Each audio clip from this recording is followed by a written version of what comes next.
All right, y'all. Welcome back to another edition of Collector's Market Watch, where we talk about all things from a collector's perspective. That means enchanteds, sealed products, and promos. And today, of course, no surprise, it's going to be all about Reign of Jafar. It's been a few days now. The market has started to kind of settle. Some things still kind of coming into focus, but at the same time, we're starting to get a pretty good idea of how those enchanted rares are shaking out, what's overpriced, what might be a little bit undervalued, what should you maybe be considering picking up for your collection right now. We're going to get into all that stuff and probably a little bit more. But before we do that, y'all, it would mean a lot to me if you'd scroll down and hit that subscribe button. We do pack opening content every Sunday and Thursday, and Market Watch content, of course, every Tuesday. And with that being said, let's get into today's episode. And without further ado, I want to introduce, at least in the Collector's Market Watch episodes, the Digital Inc. Discord. Links down in the description if you want to go join that. I always love to call that out. Like, it's just an unbelievable community in there. We always are, showing fire pulls, talking about the hobby, both from a collector and game player perspective. But I think we also just crossed 500 members. So absolute huge shout out to all of you. Thank you so much. I truly appreciate that. But I saw one post from AVN 1964, absolute legend, showing the enchanted discard here. I mean, and honestly, I don't really have much to say about this other than this card looks absolutely ridiculous. I did as much research as I could on Reddit. I saw a couple of things. I don't know if this is where they pulled this from or not, but that looks absolutely fire. I mean, this is the coolest discard easily that I've seen since the first chapter ones with the enchanted foiling, things like that. I forget if those continued on past the first chapter, but obviously everybody knows about the infamous first chapter enchanted foiling black discards, both bold and thin label. But this is absolutely fire. So I mean, I can only pray that I pull one of these. I don't think it'll ever happen, but this thing is so cool. I can't even imagine what this is going to go for in the open market, just because it is a foil discard. I'm sure they will start to surface on eBay. At time of this recording, I didn't see any surface. I tried to look them up, but I have no doubt you're going to start to see some of these surface. So that is going to be extremely interesting. Like I said, I would be shocked because it is a foil discard. I would be shocked if the market didn't start somewhere, like $1,000+ I hope I'm so far off with that. It's total speculation when you talk about something that's such a unique collectible asset, and it's such a small finite group of people out there who want to be able to add something like this to their collection.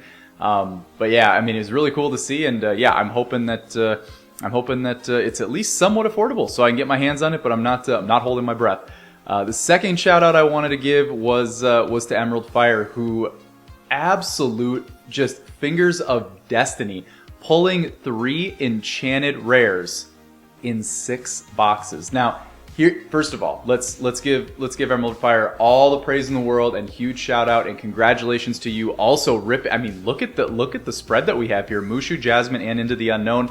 We're going to get into kind of prices in a little bit here and talk about kind of how all of those shake out in the market, but those are 3 pretty unbelievable pulls right there. I mean, especially, at least in my opinion, pulling I would say the #1 most collectible card with Into the Unknown. It's probably a little bit close right now, but I do think overall it probably will shake out to be that way. So huge congratulations to you. What else is very interesting though, and I will preface by saying I don't have much context on this at all. We're just in there having fun, chopping it up, and they shared this image, but 3 in 6 boxes, a 2-box ratio is pretty unbelievable. Obviously that could, I have no idea where they got these boxes, no idea if it was 6 random ones that they acquired from 6 different places, or if they pulled it out of a case with, four in a case and a half, which would be absolutely insane if that actually happened. I guess technically very possible. I know you can pull 2 enchanteds in a case.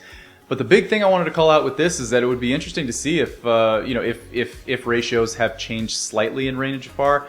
I do know that there's a lot of, I don't know what the term would be, but there is definitely chatter that the enchanteds are a little bit difficult to pull. So from a collector's perspective, kind of difficult to get hyped on certain, get hyped on sets where you're pulling an enchanted probably 1 out of every 3-4 boxes. So who knows, maybe they up them. Now I think we all kind of were under the understanding and just all of the belief that the way that they're fixing this is Fabled, right? With Fabled, they're going to kind of come out with new rarities, make it easier to pull out alternate arts, and just have a little bit more fun from a collector's perspective. So again, this probably could be something that, that just was maybe just luck of the draw. Whatever it is though, I figured I'd shout it out. Huge props to you. Congratulations. And with that being said, let's dive in and start looking at some things from a market price perspective. So we're going to start high level, 10,000 foot view like we typically do. We're always going to drill in. I always want to give us like the landscape of what's going on right now, and things are starting to shake out.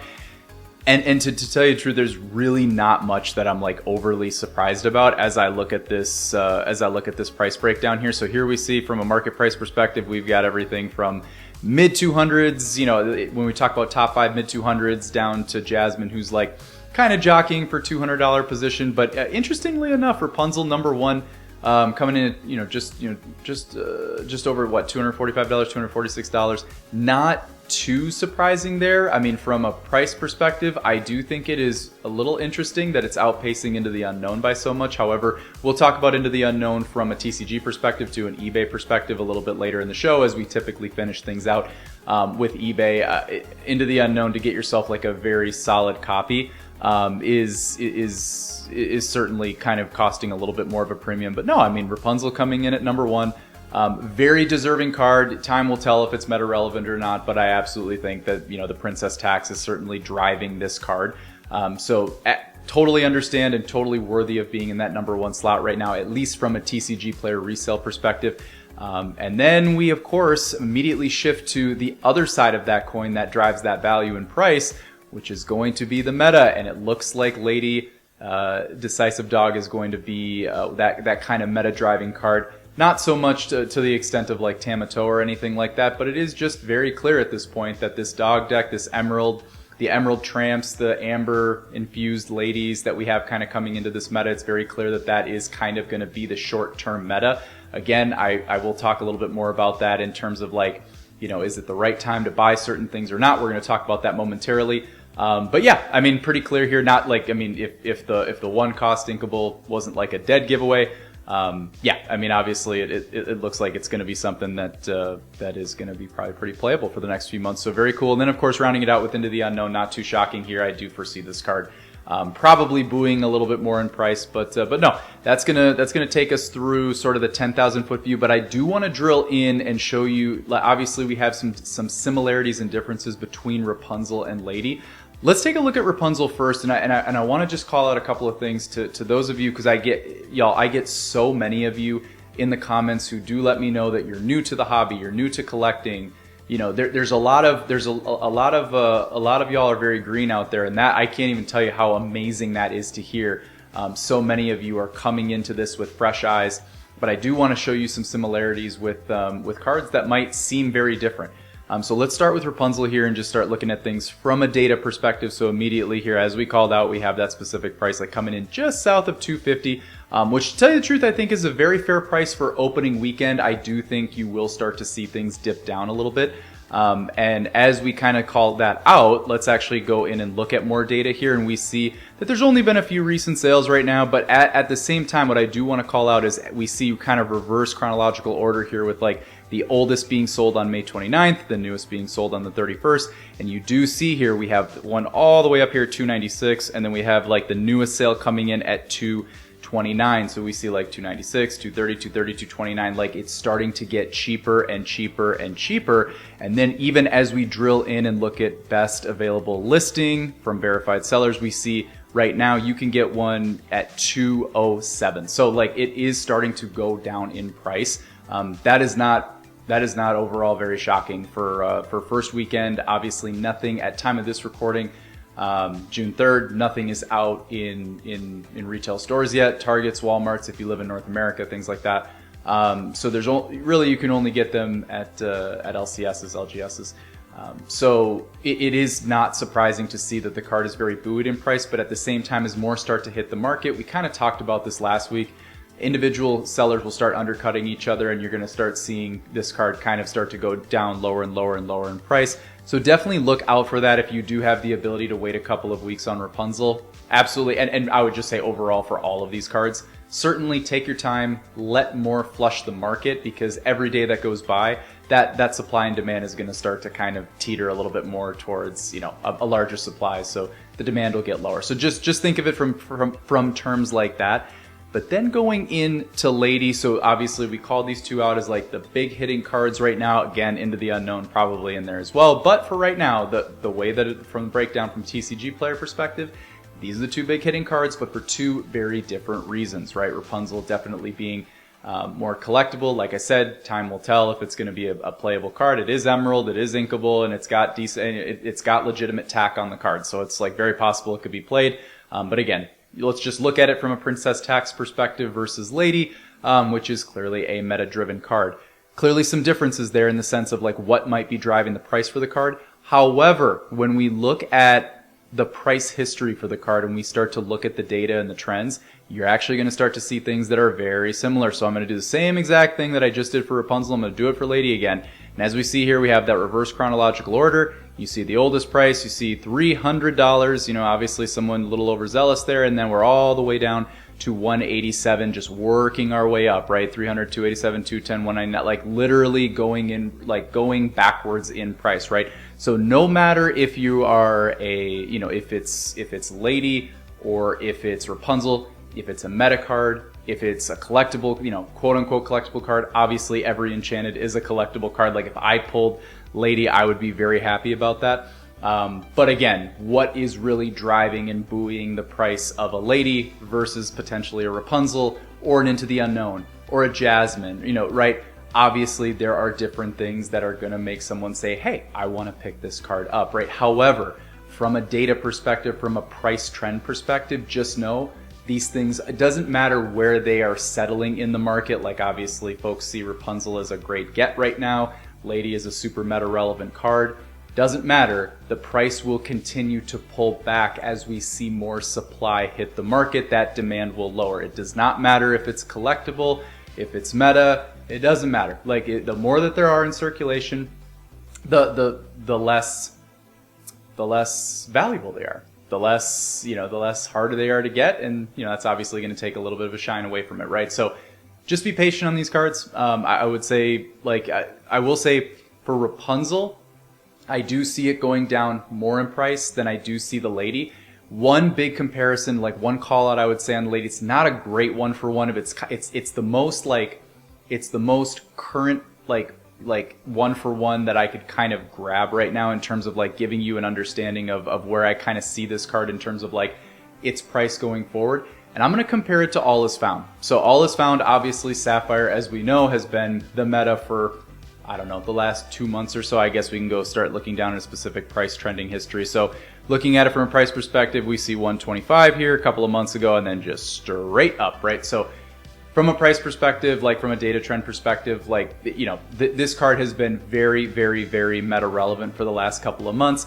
Obviously, like I said, Sapphire being the big get, with Tamatoa, Happy as a Clam, kind of being the king of all Sapphire cards, which is driving all of the Lorcana market pretty much currently, unless you start thinking about like first chapter, like Elsa, stuff like that. I mean, Tamatoa is quite literally gotta be up there as like close to like the next most expensive card. I'm sure like Bellstrange, but Special's up there, potentially Carefree Surfer, Stitch. I mean, but in terms of retail enchanteds, like Tamatoa is like literally right up there, right? Because of how meta it is. All Is Found falls under that blanket. The one call out I'll say with All Is Found, I do get this in the comments every once in a while. Like, I do understand that, like, technically that is Elsa on the card, but I do think, like, at least it's of my opinion that about 90% of what's driving it is meta. But time will tell on that, because I have no doubt that once Fabled hits the market here in a few months, I understand, don't really want to talk about that right now. Today's all about Rain and Jafar. However, Fabled will be very meta resetting in the sense of, like, rotation starting, so the first 4 sets are no good. And then the cards that they decide to reprint from the first 4 sets, very, very strategic, will be inserted into Fabled. So I have no doubt that's going to completely reset everything that we know about the meta today, including the Lady stuff, the Tramp stuff, the Sapphire stuff, like all the stuff. It's all going to go away. Like, and I shouldn't say go away, but it's going to shift. There's going to be a dramatic shift. But anyway, very similar from Lady and All Is Found. All Is Found, if we do look at All Is Found from a price perspective, just like going and looking at current recent data here, like, you have maybe a couple of outliers in here. Like, I see one immediately right off the bat. Like, you see $200 here. Like, get that outlier out of there. When you look at it from, like, a mean or median price perspective, like, you're hanging out somewhere probably like in the mid 160s, something like that, and it really hasn't moved for quite some time when you look at all of these different recent sales. Obviously, you can go far back enough and you can probably see where you start to see this heavier spike here, and you start to see the dip. But at the same time, card has held pretty sturdy in the meta here and held pretty sturdy in price for the last couple months. So look at Lady like that. If Lady does hold sturdy in the market and it is a very meta defining card, pairing it with Tramp and these dog decks and things like that, Lady will go down, but I wouldn't expect it to go down as much as you might think. Like, again, it might go down to like 150, something like that. Now, if it comes to pass where Lady is like not the card that we think it is, meta-wise, like obviously that's where you're going to see it crater. I mean, honestly, that's where it probably will have trouble holding support of like $100, something like that. But again, while it's played, people want to bling out decks, and that's probably what you're going to get. So that's kind of what I'm seeing on the side of like, I would probably wait on those cards. I'd probably wait on Rapunzel, wait on Lady, and again, I think you could make a case for waiting on all of these cards in the first week as they're only in local game stores right now. Like I said, I would certainly wait to see things pop up in the retail space before you start making any moves in terms of like grabbing anything like that, because you do have the critical event of like, it is just obvious that as more cards are in circulation within those retail stores, there's more Targets and Walmarts, etc. around everybody than LGSs. More people are going to pull these cards. So just be mindful of that.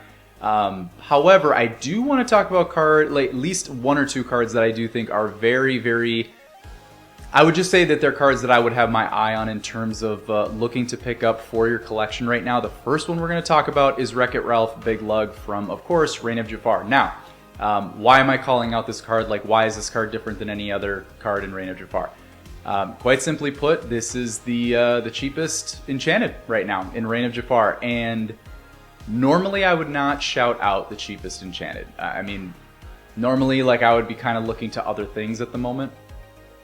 But when I see not only a non-item, non-song, like I'm seeing a character enchanted as the lowest enchanted. And not only is it a character enchanted, it's not even like a side character, like a supporting cast member. This is like a main hero. And it is the cheapest enchanted in the set.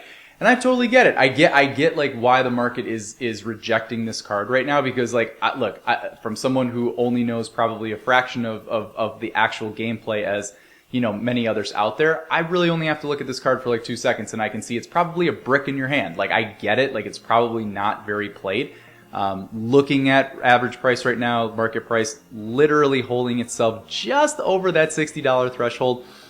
We get to a point here, and I guess we'll start going down here. Look at lowest verified here. We got TCG Southside here coming in at about $56. As we look at this card, and we're starting to talk about like is now a good time to purchase this card or add this card to your collection? Look, on one hand, I would never tell anyone to go out and start grabbing stuff for your collection before obviously stuff hits retail stores. But when I see this card, the first thought that comes to my mind is, how much lower can it go? Like, this is the newest set in Lorcana. What's this card going to go to? 45? 35? Like, I mean, at some point here, it's kind of like, look, this card, like, even if every enchanted was Wreck-It Ralph, it's still a 1 in 100 pull. Like, I mean, to me, this card is like, I would just say, for those of you who are looking to fill out binders, complete sets, things like that, have your eye on this card. Like if you're saying like, how can I spread a few $100s around and go really wide with that few $100s? Like, obviously, if you have a few $100s, like, you can go a couple different ways with it. Like, you typically want to go one of two extremes. You either want to just check the number one card off the list, the one that's the hardest to get, aka the Rapunzel, the Into the Unknown, stuff like that. Or you want to start going super wide and you want to start getting, Wreck-It Ralph and all the items and all the songs and all that kind of stuff. So if you are looking to go super wide, have your eyes on this card. So that's one call out I would say for that. The other card that I'm going to shout out, and I'm only going to do it selfishly because, like, honestly, we could talk about every single enchanted and I could probably find something to talk about with every single enchanted. But I did want to highlight the Cusco Impulsive Llama, because if you did catch Sunday's video, We did happen to pull it on the channel. Go check that video out. I'll leave a link down in the description. Ton of fun. I couldn't believe we did. I don't know the last time that I pulled an enchanted in the first box of a case, but we did do it. But the interesting reason why I want to call this card out, and this is not so much like data and analytics and things like that. This is more just a perception type thing, and more like how you perceive cards and how you perceive things as a hobbyist. I want to talk about the idea of like this card sitting here, like, well, I will at least go down and scroll down and highlight that this card right now is barely holding its weight, like, you know, whatever, mid-high 60s in terms of price. So not one of the more higher priced enchanteds in the set, which is perfectly fine. But what is so interesting is I randomly saw a list pop up on one of my searches the other day, and I'm actually going to show it to you in a second here. And that list, as I was watching it, totally turned everything upside down in the sense of like how cards are being ranked and how cards are being perceived from a value perspective. So let's pop in here right now and look at it. I believe it was through Screen Rant, and great writer here was able to compile a list of what they thought the best, you know, enchanted cards like number 1 through number 18 were in Reign of Jafar. And what's super interesting here is that this is a great list to kind of show and define that the way someone perceives like the best, or like these are my favorites, or these are the ones I think are the best, totally in the eye of the beholder.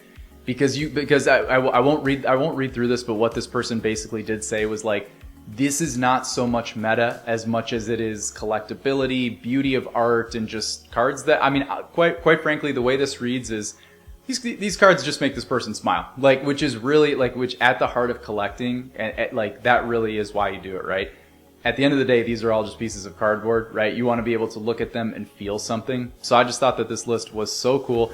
What is super interesting, you immediately, as we scroll down this list, you can immediately see that you can tell it's going to be a very different type of list, because immediately you get to number 17 and you see Lady Decisive Dog, which is like, that's the second most expensive card in the entire set. What is this card doing at 17? But once again, as we talked about, it's not about the meta on this specific list, right? So it's just a different way of thinking, which I thought was super interesting. This is very much a collector's type list. Now again, does that mean I agree with every single ranking on this list? No, because we're all going to have our different feels and what the cards mean to us and all that stuff. So nothing is ever going to be identical, but I did identify much more with this list from the standpoint of being a collector. So I thought it was really cool. The other reason I wanted to shout that out is because, yes, all the way down there at number 3 was Cusco Impulsive Llama. And I totally get it. I did an episode a few weeks ago where we were talking about the enchanted rares as they were announced. And I started calling things out, like I think Into the Unknown's going to be super valuable, and Rapunzel because she's a princess, Jasmine, you know, just those typical threads that you pull on. But I did do I don't think I called it an honorable mention tier, because that seemed so like discounting. What I called it was an art tier. I think these cards are just beautiful and I want to pull them. And Cusco was on that list. So when I pulled that card the other day, I was super excited about it. I thought it was awesome. And yeah, just amazing to see that someone else kind of gets those same feels and those same vibes. I mean, I think it was Alan Batson who did this artwork. I'm pretty sure I peeped it like a couple days ago, and that name's just kind of sticking with me. It's honestly, the text is so small and I'm sitting so far away from my screen, I'm not even going to try and like squint on that. But anyway, huge shout out. Artwork is phenomenal. But then coming in at number 2, you do have Mushu, which I feel that artwork's phenomenal, and people have been craving for a Mushu enchanted forever now. I think that the first ever Mushu print was in Arcasia's Island, and I think that card was like $5. I don't even know if it's playable or not. It might be playable, but I think people just want Mushu. Like, I just think people love Mushu and they want Mushu. But anyway, that was number 2. And yes, no surprise at all, Into the Unknown is number 1. So really, really, really fun, really cool list there. And yeah, just a different way of thinking about things, which I thought was really, really fun. The last thing that we're going to cover before we get out of here, we're going to cover some stuff coming through on eBay. And recently ended listings for Lorcana. I did just look up Reign of Jafar enchants because that's kind of the theme of today's episode. The big thing that I'm going to call out is that I think the market is getting very good at getting healthier quicker. And what I mean by that is, like, I don't know if you all caught this, but it was I believe the first day of release week that And Into the Unknown, which we see right here, obviously just sold for just sold for a little bit over $300, which honestly I think is pretty fair. And I don't know if that's where this card will settle. Honestly, like I said in the last episode, or maybe 2 episodes ago, quite literally nothing will surprise me with this card. This card could end at 150, this card could end at 350, and nothing's really going to surprise me with this card. It's just going to be how the market perceives and accepts the fact that Elsa is front and center on that card. It's just what it comes down to. Artwork is obviously absolutely banging, it's phenomenal. But at the same time, that's what we're going to have to kind of wait and see. Anyway, I think that they did a very good job with getting very healthy very quick from a market standpoint. And what I mean by that is, I think it was last Friday or Saturday that an Elsa Into the Unknown, I think sold for like $800. And hey, like, it is what it is. I mean, I'm like, as I've always said, I'll never be the person to ever say that person overpaid, because it's always of my belief that if you hold on to something like this for long enough, you're going to make your money back and then some. So, I mean, it is what it is. I hope that person feels like they have something that they can cherish forever. And if they do, whatever, it is what it is. But at the same time, now we are quickly seeing that card come back to kind of a little bit more of a healthy ratio, like a healthy mean. And here we see 305, and I'm sure as we scroll down here, we're going to see other things. Like we see Lady at 195, we see Cusco 90. You're pretty much going to see every single card here basically be like 10 to 20% above TCG value, because you have pictures on it. You have pictures that can kind of classify out. But once again, Elsa, or Into the Unknown, $300. Once again, you're going to kind of see like, yeah, okay, if the picture holds up, there's no scuffing, it looks like a clean variant, great, you'll pay a little bit extra for it. Stitch coming in at 3, well, actually it looks like somebody got a discounted deal for that. I believe Stitch came in just behind Jasmine. I think Stitch is the 6th highest enchanted right now, not too surprising there. Again, from what I've understood, this card's not that great meta-wise, but it is Stitch, and that movie is coming out, so it's kind of all just coming together and gelling for Stitch. Very cool there. Once again, Cusco, like off of that mid-60s number, we have like mid-80s, low 90s, not surprising there. People are going to overpay for something that they know is clean. Once again, Into the Unknown here. I guess we can probably wrap it up here, seeing $300. We do see one here that's a little bit higher for up to $450. But at the same time, a far cry from probably where we were a couple of days ago. And I do think that you're going to continue to see that come into the market and start to settle into the market a little bit more. So the big takeaway from today's episode is, regardless right now in terms of like where we sit today, June 3rd, doesn't matter what the reason is that's driving the price up, if it's collectible, if it's meta, all of them are going to be on the same thread right now, which is basically that only so many individuals have the ability to get their hands on these cards, because you got to be near a local game store, right? Or you got to be buying them on the secondary market, which obviously then yields a higher premium. The moment you start to see these flush out in retail stores, which again, we'll be back here next Tuesday, and we'll then have some more data to be able to talk about the first few days in retail stores. I do think you're going to see everything kind of simmer a little bit more. Again, you might see certain cards like Lady or something like that, like kind of hold their weight if they are meta. Maybe they won't go down as fast as some of the others, but time will tell. But y'all, that's going to do it for this week's episode of Collector's Market Watch. We'll see y'all in the next time. Until then, we're eternally grateful for you all. Peace out.